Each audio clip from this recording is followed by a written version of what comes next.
নমস্কার বন্ধুরা, সবাই কেমন আছেন? আশা করি খুব ভালো আছেন। আপনাদের আশীর্বাদে আমিও খুব ভালো আছি। কাকলি ব্লগে আপনাদের স্বাগত জানিয়ে আমার আজকে দ্বাদশীর ব্লগটা সকাল থেকেই শুরু করে দিলাম। তো চলুন, আজকে তো দ্বাদশী, কি করি। আজকে তো গোবিন্দকে ভোগ দিতে হবে। আজকে বানাবো খিচুড়ি, তার জন্য ভেজে নেব এখন মুগের ডাল। আজকে ভোগ দেব গোবিন্দকে কি দিয়ে জানেন? খিচুড়ি আর ভেন্ডি ভাজা, 5 রকমের ভাজা, একটা লাবড়া তরকারি, চাটনি, পায়েস। তো পুরো ভিডিওটা কিন্তু বন্ধুরা দেখতে থাকুন। এরকম দ্বাদশী একাদশীর ভিডিও দেখতে কার কার ভালো লাগে আমাকে কিন্তু কমেন্ট করবেন। তবে আমি ভিডিওগুলো যে বানাই আমার কিন্তু আরও আপনাদের জন্য বানাতে ভালো লাগবে। চলুন, ডাল কিন্তু আমার ভাজা হয়ে গেল। 1 গ্লাস আর একটুখানি গোবিন্দভোগ চাল নিয়ে নিলাম। চলুন ধুয়ে আনি। আর এখানে গরম জল বসিয়ে দিয়েছি, গরম জলটাও ফুটে গেছে। এইবার খিচুড়িটা একবারে সোমবার দিয়ে তারপরে বসাবো।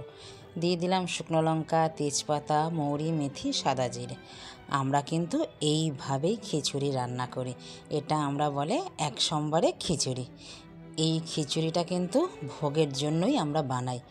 খুব খুব প্রসাদ ভালো হয়। এইভাবেই আমাদের বাঙালদের মধ্যে খিচুড়ি বানাই। তো চলুন, আমার কিন্তু মশলা ভাজা হয়ে গেছে। এইবার দেব আদা আর কাঁচা লঙ্কা। আদা কাঁচা লঙ্কাটা দিয়ে ভালো করে একটু ভাজবো। আর এত সুন্দর খিচুড়ির এখনই গন্ধ উঠছে না বন্ধুরা, কি বলবো। অনেকে দেখেছি খিচুড়িতে আদাই দেয় না। আমাদের কিন্তু খিচুড়ি আর লাবড়া তরকারিতে আদা হলো সবার প্রথম মশলা।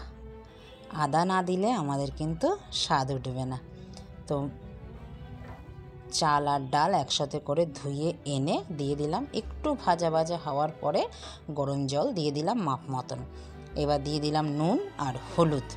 এবার একটু নাড়া দিয়ে ঢেকে রাখবো, ততক্ষণে হতে থাকবে। এবার দিয়ে দিলাম একটুখানি ঘি। দেখেছেন, একদম এটাকে ভুনা খিচুড়ি বলে। দিয়ে দিলাম চিনি, ঘি, একটু কাজু আর কিশমিশ দেব, দিয়ে দিলাম। এবার ভালো করে নেড়ে নেব। নেড়ে নিয়ে আমার রেডি হয়ে গেল খিচুড়ি। এবার চলুন ভাজাগুলো ভেজে নিই। কড়াই তেল দিয়ে গরম হওয়ার পরে বেগুন, পটল, কাঁকরোল, কুমড়ো সব এক এক করে ভালো করে ভেজে তুলে নিলাম। ওই তেলেই এবার ভেজে নেব ভেন্ডি। ভেন্ডিগুলো ছোট ছোট করে কেটেছিলাম। কেটে এবার ভেন্ডিগুলোর মধ্যে নুন হলুদ দিয়ে ভালো করে ভেন্ডিটাও ভেজে নিলাম, ভেজে তুলে নিলাম। এইবার রান্না করব সবজি। সবজিতেও দিলাম তেজপাতা আর 5 ফোড়ন, শুকনো লঙ্কা। একটু ভাজা ভাজা হওয়ার পরেই দিয়ে দিলাম এবার আদা আর কাঁচা লঙ্কা। নিরামিষি রান্নায় আমরা কিন্তু আদা আর কাঁচা লঙ্কা, তেজপাতা এগুলো বেশি ব্যবহার করি। তো আদা কাঁচা লঙ্কা দেখুন ভাজা ভাজা কিন্তু একদম হয়ে গেছে। অল্পই তেল দিয়েছি। এবার সবজিগুলো যে কেটে রেখেছিলাম সব এবার দিয়ে দিলাম। 5 তরকারি তো জানেন, কুমড়ো, ঝিঙে, আলু, পটল, বেগুন যা ছিল সব দিয়ে দিয়েছি। কাঁকরোল ছোট ছোট করে বানিয়ে নিয়েছিলাম। এবার ভালো করে একটু নিচ থেকে নেড়ে দেব। দিয়ে দিলাম নুন। এবার ঢেকে দিলাম। ঢেকে দেওয়ার পরে দেখুন একদম কিন্তু হয়ে গেছে। একটু মিষ্টি দিয়ে একটু ঘি দিয়ে নামিয়ে নিলাম। এইবার চাটনি একটু সম্বার দিয়ে আদা লঙ্কা জিরে সব 5 ফোড়ন যেটাকে বলে দিয়ে একটু সম্বার দিয়ে আজকে রান্না করলাম টমেটোর চাটনি, খেজুর কাজু কিশমিশ সব দিয়ে। এবার পায়েস। চলুন, পায়েস তো সবাই বানাতে জানেন। পায়েসটাও আমি বসিয়ে দিলাম। বসিয়ে দিয়ে আমার পায়েসও কিন্তু হয়ে গেছে। আজকে পায়েস আমি করেছি মিষ্টি দিয়ে পায়েস করলে বেশ থকথকে হয়। আর আজকে তো বৃহস্পতিবার, ওদিকে রান্না সব আমার কমপ্লিট। এইবার বসেছি পুজো করতে। আজকে যেহেতু দ্বাদশীও পড়েছে, আবার বৃহস্পতিবার, এবার ঘট বসাবো। আমি সকালেই ঘরটা বসিয়ে নিই আর রাতে সন্ধে পুজো দিয়ে নিই। তো আমার কিন্তু ঘট আমরা এরকম পুতুল আঁকি। অনেকে আছেন 5টা ফোঁটা দেয়, আমরা কিন্তু এরকম যেই ঘটই বসাই এরকম পুতুল এঁকে ঘট বসাই। এটা কিন্তু আমাদের নিয়ম। চলুন, আমার ঘট বসানো হয়ে গেছে, লক্ষ্মীকে মালা পরানো হয়ে গেছে। এবার আমার গোপালের সাজসজ্জা করছি। আজকে জানেন বাজার থেকে জুঁই ফুল পেয়ে গেছে। ওফ, ঘরটা ঠাকুর ঘরটা যে গন্ধে মমা করছে, কি যে ভালো লাগছে। মানে ঠাকুর ঘরে ঢুকলে যে একটা পবিত্র গন্ধ, সেই গন্ধ আজকে বেরোচ্ছে। চলুন, আমার কিন্তু ঠাকুরও সাজানো হয়ে গেছে। এবার ঠাকুরকে ডাকবো, আহ্বান করলাম, তার জন্য তো আসন পেতে নিতে হবে। আসনও পেতে নিলাম। এবার চলুন ফল বানিয়ে ভোগটা বেড়ে এবার নিবেদন করব। তো বন্ধুরা, পুরো ভিডিওটা কিন্তু দেখতে থাকবেন। আর আমার গোপাল সোনাকে আজকে সুন্দরভাবে নিবেদন করলাম। চলুন, আমার ভোগ কিন্তু বাড়া হয়ে গেল। তুলসী দিয়ে এবার ভোগটা সামনে দিয়ে দিলাম।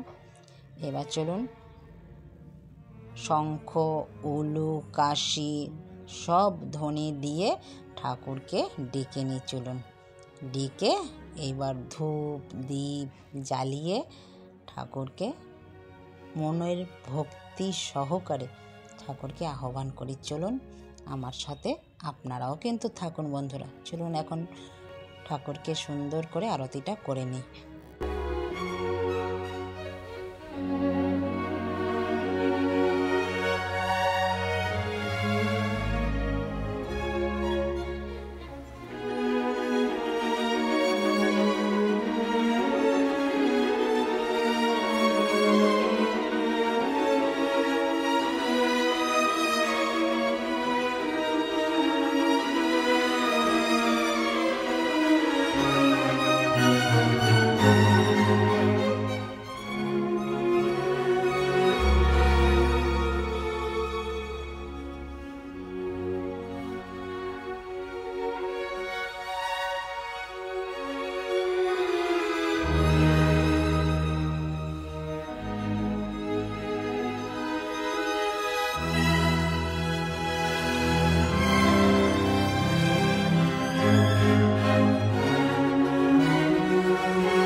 বন্ধুরা, আরতি করে চলে এসেছি। গোবিন্দ আমাকে ফুল দিয়ে দিয়েছে।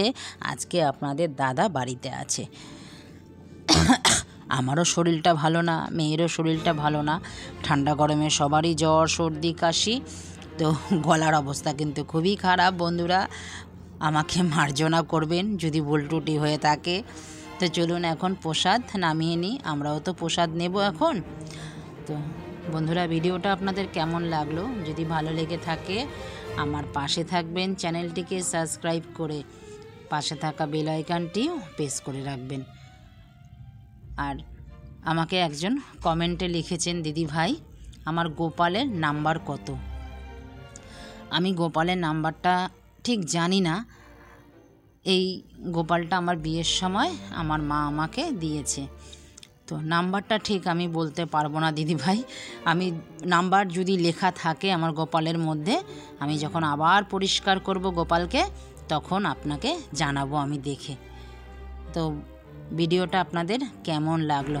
আমার সেবা নিয়ে এখন প্রায় 3টে বাজে, মুষলধারা বৃষ্টি হচ্ছে। দেখুন পুরো সাদা হয়ে আছে একদম, দেখেছেন? মানে পুকুরটা টইটুম্ব হয়ে গেছে। এখন তো কদিন ধরেই খুব বৃষ্টি হচ্ছে। এইরকম বৃষ্টি কার কার ভালো লাগে? আমার তো মনে হয় সবারই ভালো লাগে এইরকম বৃষ্টি। আমারও কিন্তু খুব ভালো লাগে এইরকম বৃষ্টি। তো বন্ধুরা, দেখা হচ্ছে পরবর্তী ব্লকে। ততক্ষণে সবাই ভালো থাকবেন, সুস্থ থাকবেন।